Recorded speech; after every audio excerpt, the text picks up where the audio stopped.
10 anos de escola, o que eu posso pensar?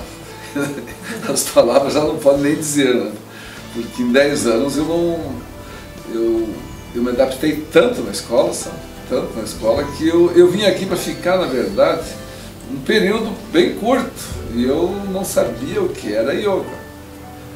E acabei, através do Francisco e da Lu, que eram só os dois naquela época, praticamente, ficando, e agora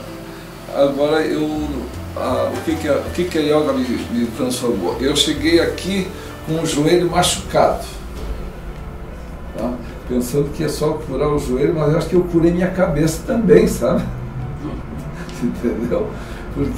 E o corpo inteiro. Eu quero aqui, nesse depoimento, dizer para a Lu que eu sou muito grato a Lu, um abraço muito forte.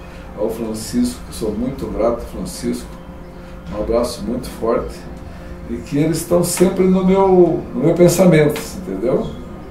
E esse pessoal novo que chegou aí, que chegou depois de mim, olha, é um pessoal sensacional também, sabe? Desde a secretaria, os novos professores, não vou falar o nome de todos, porque tem algumas que eu já nem sei o nome, sabe? Então todos eles são muito simpáticos. Além de que, o círculo de amizade que a gente conseguiu na yoga é outro fator preponderante.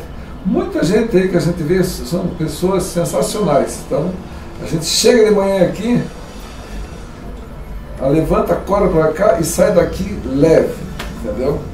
Então, meu agradecimento a todo esse pessoal da yoga, um abraço muito forte para a Lu, um abraço maior para o Francisco.